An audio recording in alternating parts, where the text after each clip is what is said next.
And we are live. Welcome back to After Hours with Dr. Vincent and my co-host, my friend, well, kind of friends.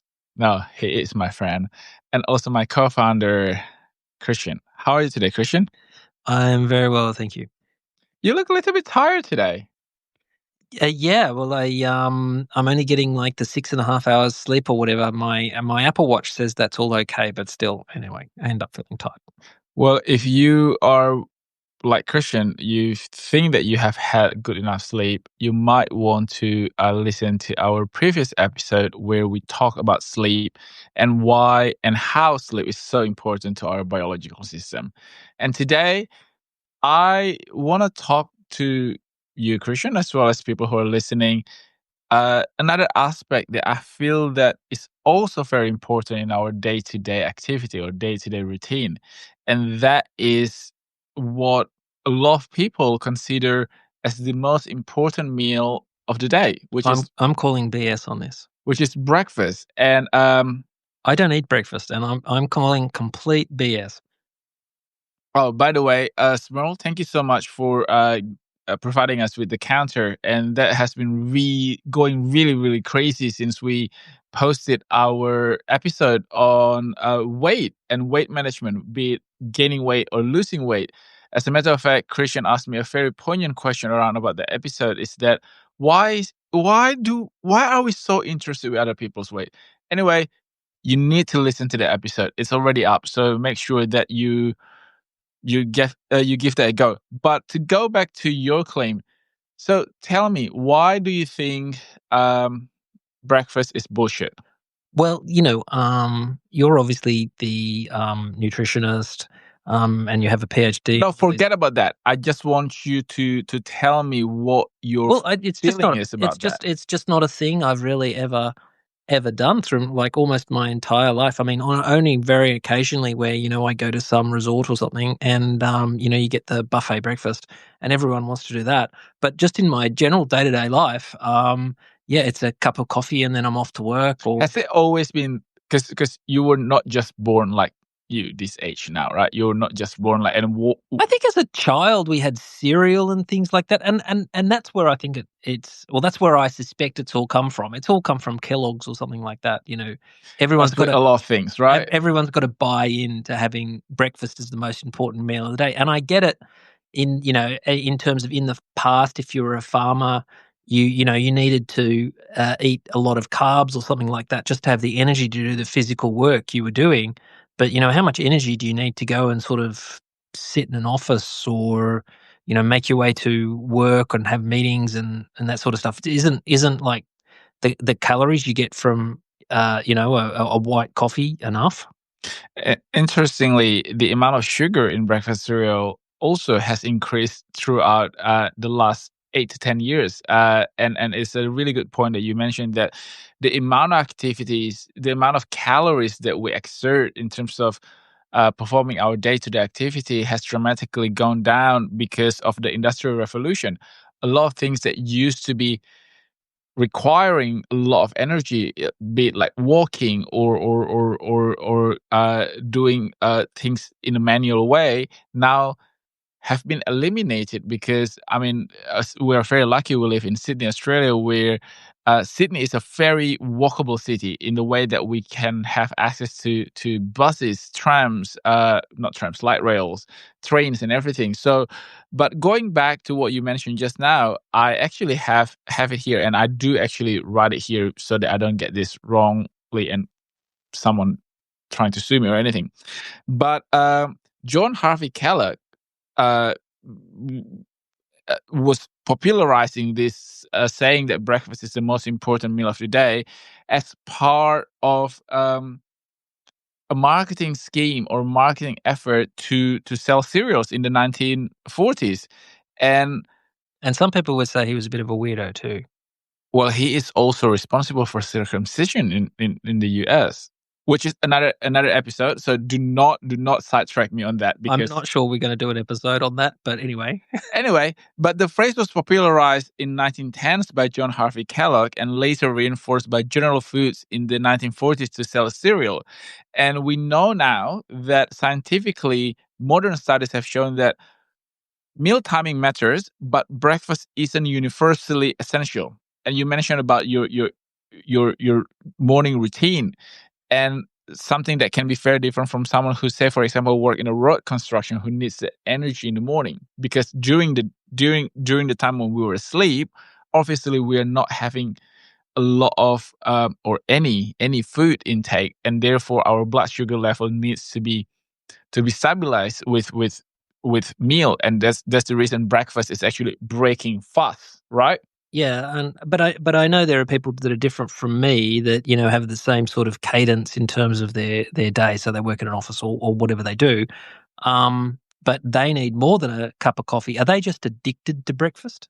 Is breakfast just are you just telling your body, oh, I have to eat something in the morning. It's used to doing that, so it demands it, and it's like an addiction. Speaking of addiction, episode 2 of After Hours, we went a lot into a discussion about addiction. And as I said to Christian, that is not an addiction. That is a ritual, something that you're used to. And before I answer your question, I actually have another statistic here. It says that people who eat breakfast often, they have better nutrient intake, more stable blood sugar, and better mood regulation. So I don't think that is about the breakfast. Breakfast is the marker in this study and the finding of the study, but I But don't I think get that with like a milky coffee anyway? I mean, if you just need to start your stomach up for the day, don't you get that just no, it's by not having actually some it's not calories? actually about the calorie intake, or it's not actually about starting your system. It's more about the lifestyle, the regularity, and sticking to a pattern, because our body has its own circadian rhythm, which is our biological clock. I think what the study didn't actually go into is not necessarily what they eat or what time they eat, but the adherence to a routine, because our body likes predictability, and our blood sugar regulation adheres to that predictability as well as the routine. So there's an argument to say that people who eat breakfast every day usually or more likely to have more of a routine lifestyle, in the way that they eat maybe at the right time, and perhaps their sleeping pattern is a lot more regular compared to people who don't. So in other cultures, is breakfast a thing? For example, in your culture? In Indonesia, breakfast is not only a thing, but breakfast is a full meal, and that has You a eat lot like to do. curries and chili and everything like that for breakfast? Yeah, yeah. As a matter of fact, there is a saying in Indonesia, and I think there's the saying is replicated in other languages as well as cultures. Is that you eat breakfast like you're a king, you eat lunch like you're a prince, and you eat dinner like you're a pauper, because they want the first meal of the day to set them up from more of a manual or hard labor job. So Indonesia was both maritime and agricultural country. So a lot of the population, especially in the past, required the amount of physical energy in order to start their day, and that's the reason why rice was a staple as breakfast. Not only white rice, but glutinous rice was usually in some areas in Indonesia, culturally was part of their breakfast, because it keeps them feeling full longer. It gives them more energy to tackle the task of the day. However, when we look at also places in Japan, for example, where breakfast was a huge part of their daily routine, because number one, it's a highly systematic and structural daily routine society, but also the food that they eat every morning was actually not sugary at all. It sets them up so that they don't snack before lunch. And this is the problem with, in my mind and in my opinion, scientifically, Western diet or Western culture breakfast is often more sugary rather than something that actually keeps you feeling full longer. Things like pastry, Danish, pancake, muffins, or toast or cereal. Those are a lot more sugary compared to places in Asia, for example, So or in fact, Turkish. so in fact, even people are out there saying it's the most important meal of the day, like our good friend John Kellogg. they were doing that on the basis of you eating their products, which you wouldn't eat as the most important meal that you'd have during the day. I mean, it's more in like the Asian cultures where you'd eat or like a full dinner that you might consider, a full breakfast that you might consider almost like dinner meals in Western culture. If it was the most important meal of the day, that's what you'd be eating. You wouldn't be eating sort of flavored chips of cardboard tasting stuff. Yeah, and that has a lot to do with the automation and industrial revolution as well as the corn production. And not that I'm defending him, but in his defense, cornflake back there was not as sweet as what it is, or not as artificial or heavily laced with additives as they are now. And the other aspect also that you touch on very, very smartly, actually, I don't know why I was surprised because Christian is a very smart person, is that it's one thing to say that breakfast is the most important meal, but in Western culture, it's almost treated as an express meal. You eat it on the go, you eat it quickly. It's just one thing, like it's a very simple thing in terms of like adding milk into cereal or eating toast or just a piece of pastry. In Indonesia, more than dinner, a lot of families are actually treating breakfast as the time that they sit together and eat as a family. Because a lot of families in Indonesia, definitely when I was growing Well, up, that's almost the like parents, yum cha for the Chinese. exactly, the parents work well into the evening. So having dinner together as a family is not always possible for a lot of families in Indonesia. So a lot of times their time of sitting together on the dining table and having that sort of kind of family meal time is breakfast. So really, the first takeaway out of this episode is if you are going to treat it like the most important meal of the day, well, treat it like the most important meal of the day and actually have a real meal. Both nutritionally as well as Have your the cereal for dinner. experience. Uh, believe I you actually me, like cereal for I dinner. actually, I was about to say that because it's like savory and sweet, and that's what. and it's almost like having a meal as a dessert at dinner. It is almost Something a like dessert. that. Yeah, Like, yeah. it is almost a dessert. Anyway, okay. So if we're moving on slightly, how many meals should we be eating each day then, if to be ideally healthy? I mean, so I'm calling BS on breakfast. I'm not going to start eating breakfast. I have my coffee and whatever. But the other secret is I don't really eat very much lunch either. So I save it up. I save it So up for the dinner. way that you say save it up is actually, and I don't know, maybe low key and subconsciously, because I've known you for, oh my God, over a decade now. Long time. That is crazy. We've put up with each other for over a decade. There you go. Wow. So what I was trying to say was that I think there was a little bit of a Jedi mind trick that I probably play onto you, because I coined that term saving your calorie allowance because I don't really want to quote unquote waste my calorie allowance like in for breakfast or lunch, where I actually you know um would eat my food very quickly rather than enjoying it and savoring it and having a little bit of a relationship with my food, because I used to work really long hours in the lab, and I only had like 30 minutes, and I don't really want to rush through my food. So I do believe that if I save my calories and not wasting it for breakfast or lunch, then I can eat a little bit more during dinner. Well, in one of our conversations, I think that calories are sort of in the 24-hour period. That's how you log it, or you count calories. It's for a 24-hour period. Yes. So yeah, you got to save them up for something that's worth it, don't you? Yeah, and I do believe that sometimes when we Didn't that be really, really bad advice? I don't know. I mean, no, but tell us. Go back and tell us how many meals a day should we be eating?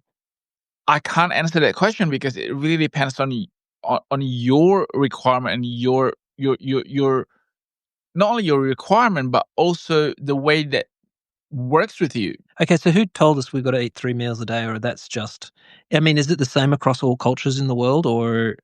The lunch, breakfast, lunch, and dinner is probably the same for for the rest, for a lot of the people and culture in the world. And I do think that it has a lot to do with our circadian rhythm. So our body runs on a circadian rhythm, which is basically a biological clock that determines when we sleep, the hormonal production, our digestion. So we do know that it takes around about 3 to 4 hours for our stomach, for our gut to complete a round of digestion. So if you times 4 hours by three, it's 12 hours, which is the 12 hours that we were awake.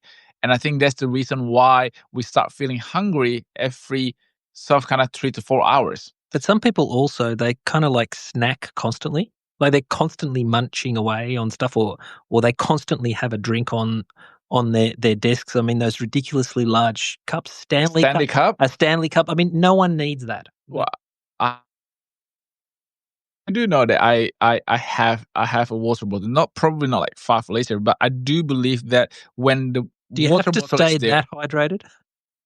I do believe that in hydration, because I do think that 50% of the time when you're feeling peckish or hungry, it's actually your body telling you that you're thirsty. And as someone who I'm not saying that I'm obsessed with the calorie intake, but I do want to make sure that what I put into my body is something that I need, something that brings me not only happiness but also health. And a lot of times when you snack, unless you prepare your snacks in advance, you tend to snack something that is less healthy. So, for example, today I had an interview about the health benefits of eating nuts, things like almonds, peanuts, Brazil nuts, walnuts, and everything. And sure, they are healthy, but a lot of times when you snack on nuts, you're actually eating a lot more than a recommended portion. Okay, so if you're talking about like what times you're eating during the day and all this snacking or whatever, let's just flip it a little bit and ask actually, are there certain foods you should eat at certain times of the day and other foods you should like avoid at certain times of the day? Yes, I do believe that if you're eating for energy in the morning, you need to make sure that your breakfast contains less of a simple carbs, like sugary stuff. For all that manual labor you're doing on the farm. That's true. Or if you actually go to the gym in the morning, or if you Oh, know, okay, very true. and if you do know that if you're stay-at-home parents, I was just telling you how how much energy that is required to chase around kids. So this is the reason why there was no short answer to your question as to how many meals a day, but you can tailor your what you eat at certain time of the day to meet the dietary and energy requirement. Okay, so for the normal, or normal sort of the average person among us, they might have some kids with it, and they're older or younger or whatever. Um, what should be on the breakfast menu? Are we talking eggs and toast? If you're What? asking me, well, as a matter of fact, you are asking me because it's called Ask Dr. Vincent. Eggs are probably the powerhouse, the superhero of the breakfast menu, because it gives you the complete protein. It gives you a really good proportion of fat and protein. And if you pair it with multigrain toast, for example, or sourdough, then that gives you the sustenance that hopefully you don't need to snack before lunch. Because I do think that the snacking is the issue here, because it can throw a slice of cake can throw your metabolic calorie requirement or allowance by like 20 to 30%. So that is where, and the crazy thing is that we often do not even think that we have surpassed our metabolic caloric allowance by 20 or 30%, because we don't actually count snacks as real food. So when someone asks you, so what do you actually eat today? You often forget the things that you have in between breakfast and lunch, or lunch and dinner. And therefore, sometimes people think that they have done so much to make sure that they are within their caloric intake to lose weight, but they can't seem to lose the weight. And to a degree, not 100%, but to a degree, weight loss is mathematical. You need to make sure that you don't supply your body with too much excess calorie.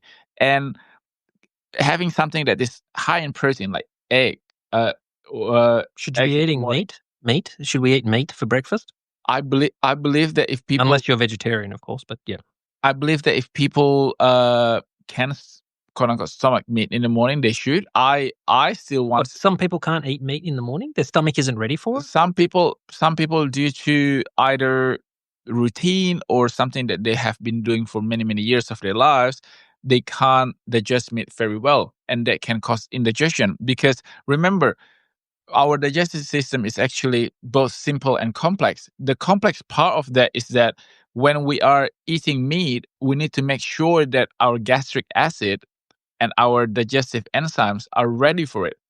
Sometimes in the morning, unless as an Indonesian born person, my body is ready for meat or rendang in the morning because it has been training for its entire life to do that.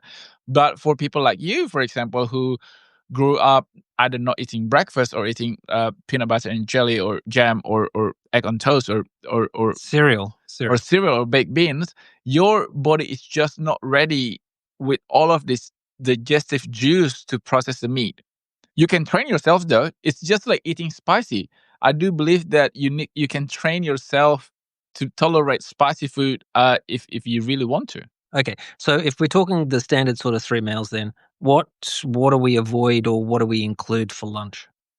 So I do believe for lunch is the time when if you want to eat anything sugary, like I don't know, Nutella or chocolate, Really? that's where you place it. Both from blood sugar. Cadbury's for lunch? No.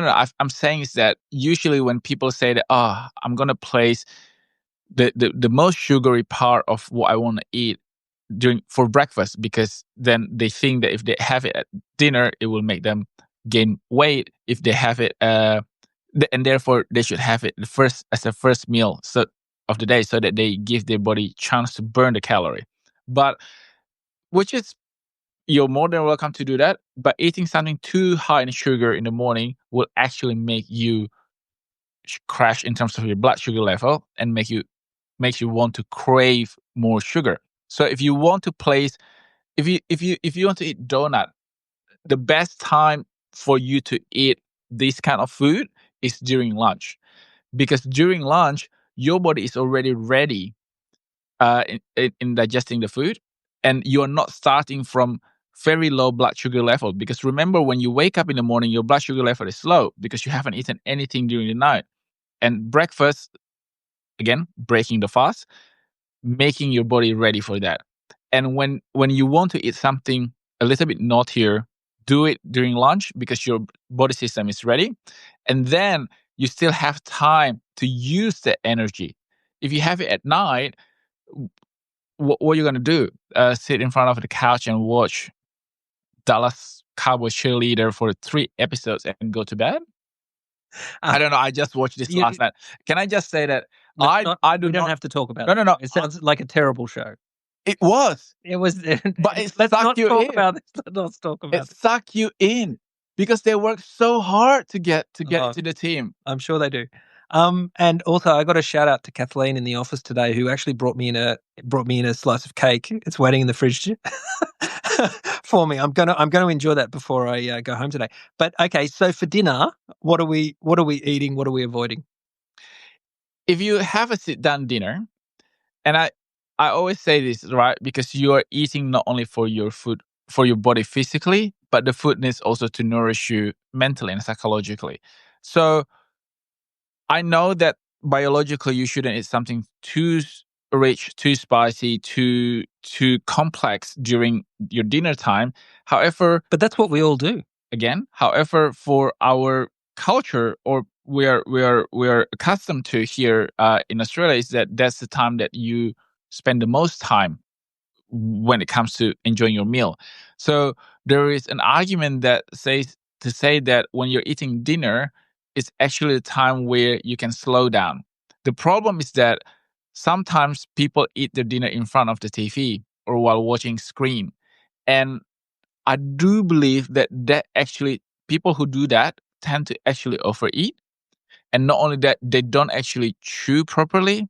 And when they don't chew properly, the digestive system suffers.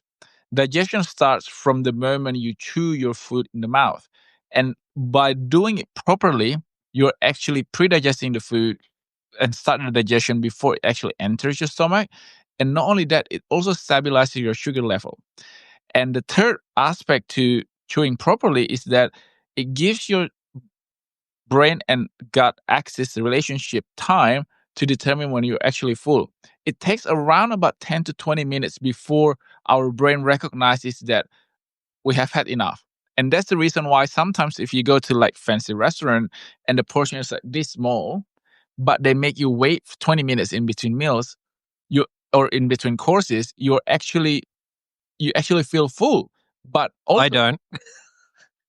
and also sometimes when you're eating a lot of food in one go, you feel that you can eat a lot and a lot and a lot.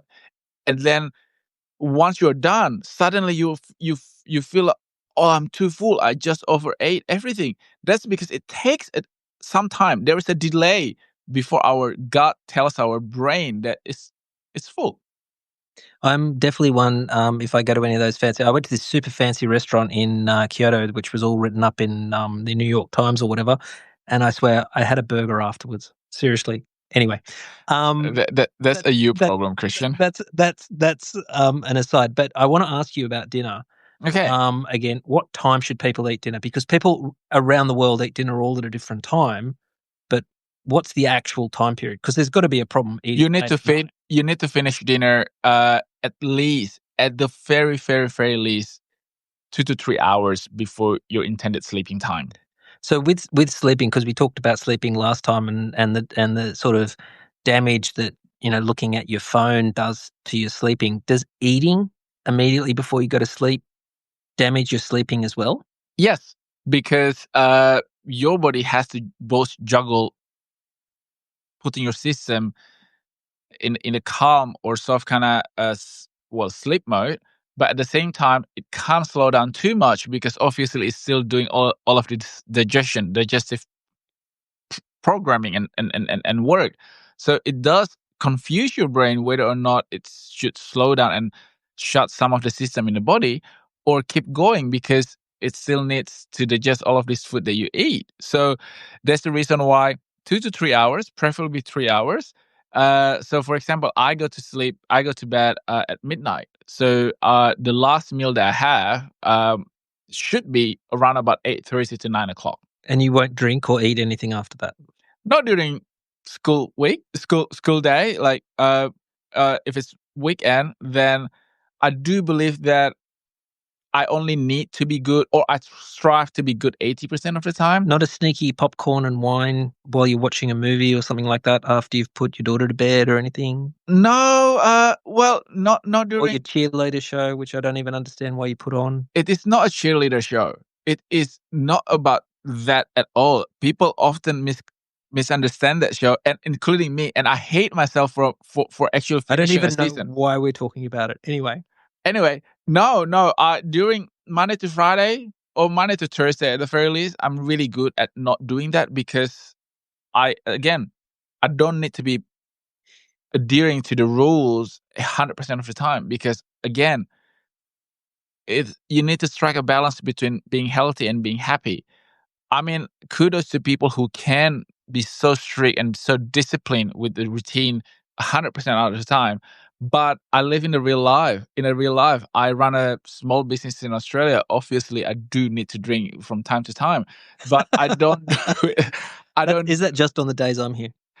I don't do it every night because I do believe that it's not something that is healthy. But at the same time, depriving myself from all of these things that makes me happy is also not healthy.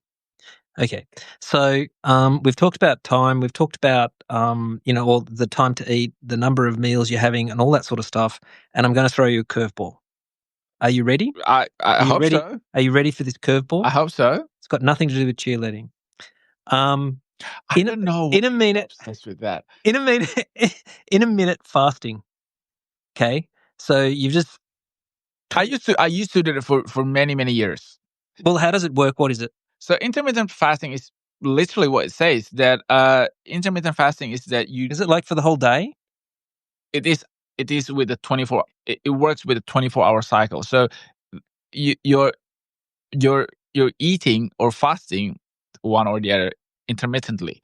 So I used to do 14 hours fasting and only have well, including sleeping, an 8-hour window. Isn't sleeping cheating? Cheating? Cheating in fasting because you're asleep anyway, you know. Well, I know, but it is within your intermittent window for fasting. Sounds like cheating to me, but anyway, go on. So that is how it works. So you fast for, I don't know, 12 hours or 14 hours, and then you have an 8 hours or 10 hours a window to eat. And I used to not eat all the way up to like 6 p.m.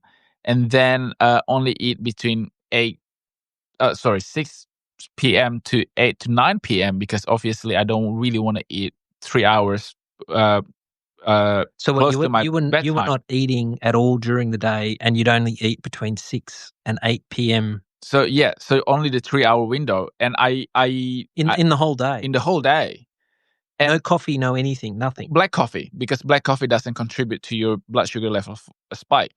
And I did find some benefits out of it because it's so much easier to control your calorie intake. Pretty hardcore. It was pretty hardcore. It gave me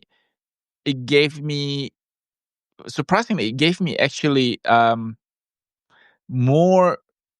It gave me more appreciation to food in the way that You were so hungry, you were just grateful to be eating. but in a weird way, I actually ate slower.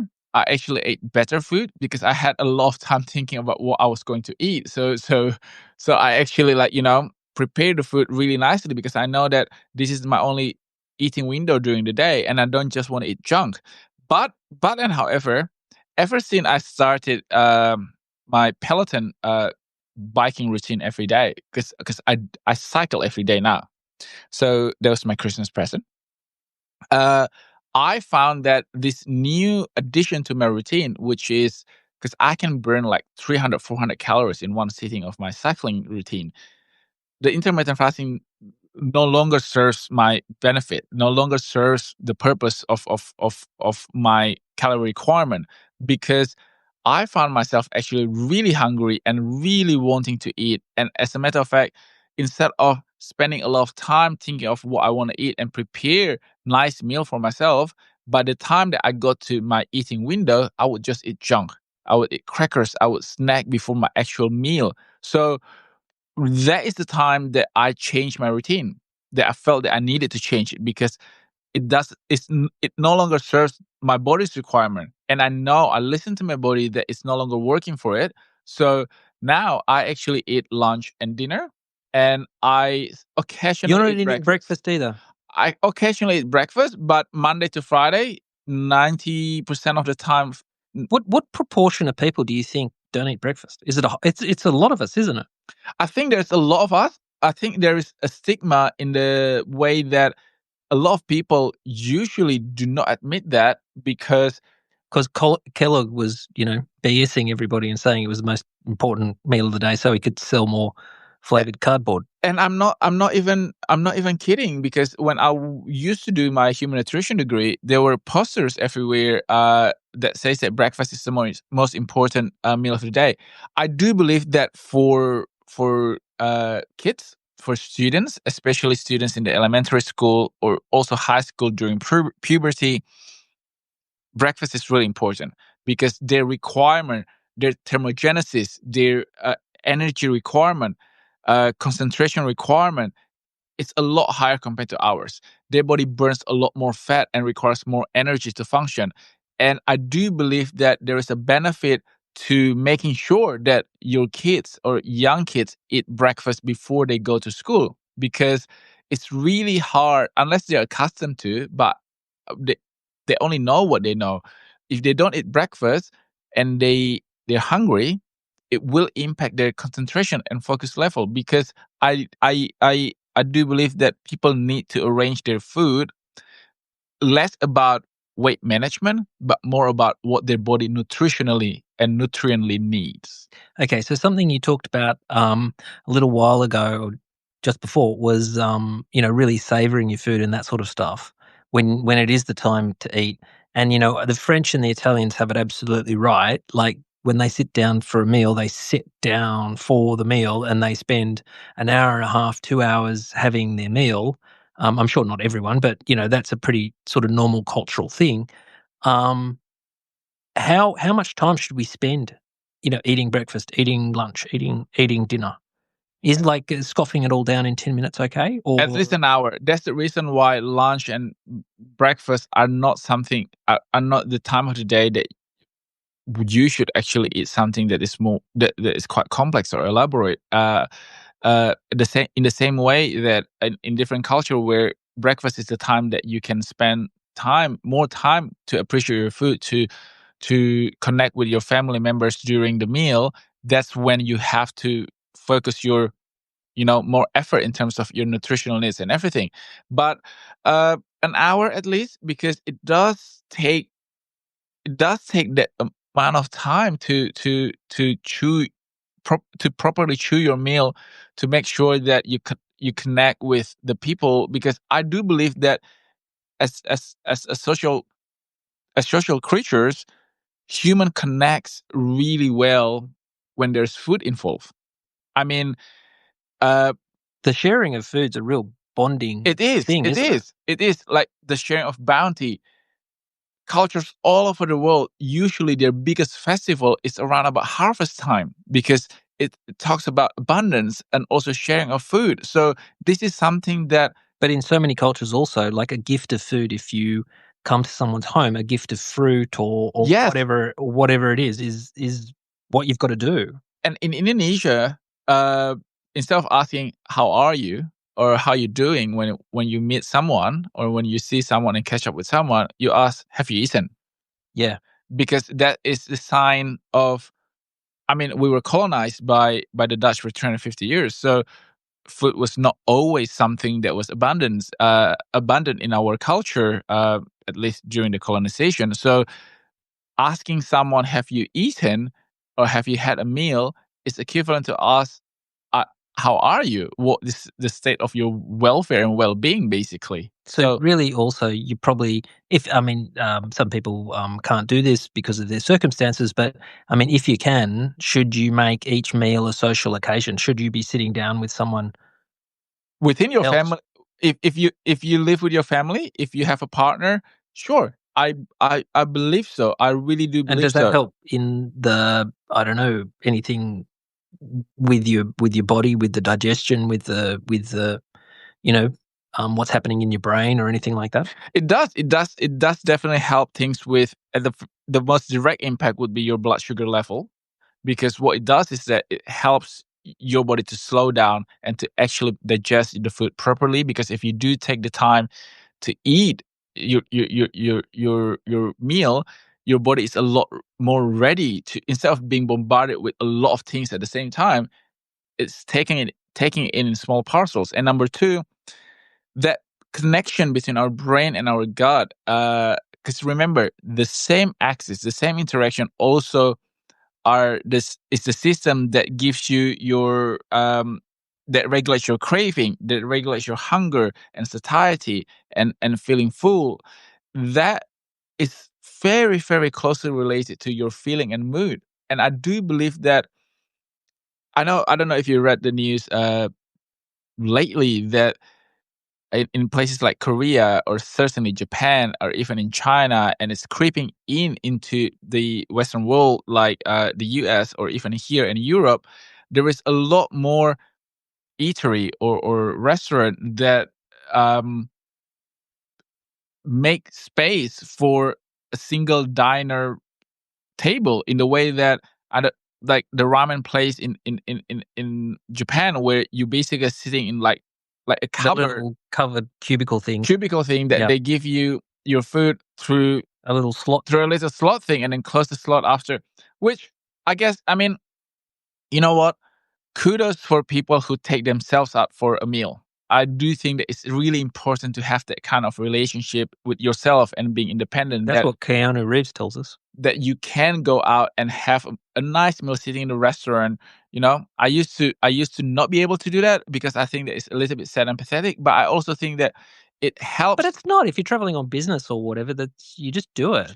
I know, but I'm a very social person. I True. love to connect to anyone, True. So I do believe that each to their own. But now I do understand the benefit of having that kind of independence. But at the same time, I I do hope that we don't move into a society where we all live in our own bubble, our cubicle, for work, for food. I don't want to see us going into that kind of society.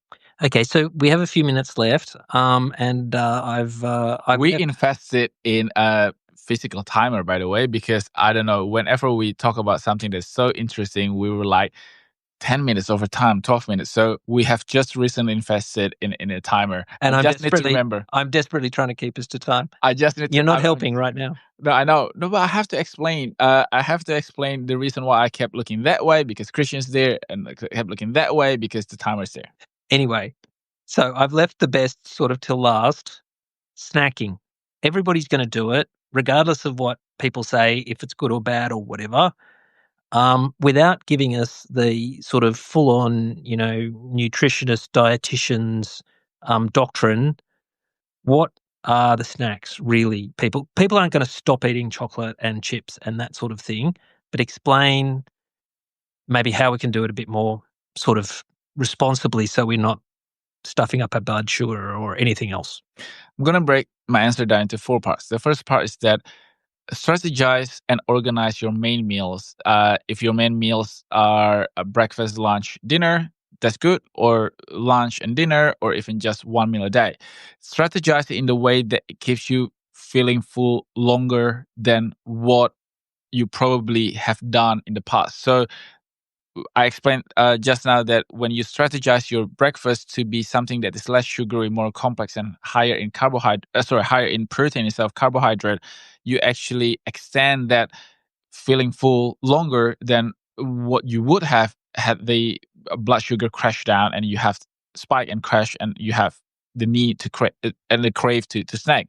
And number 2, know yourself. So if you do know that you are susceptible to finishing the whole bag of chips, instead of opening the chips and eating it straight from the package, or opening a pack of almond and then eating the nuts straight from the package, just take some out, reseal the pack, put it away, and bring that portion to, I don't know, your desk, where you see it, so that you know that once you finish that, that's a sign for you to stop, looking for more.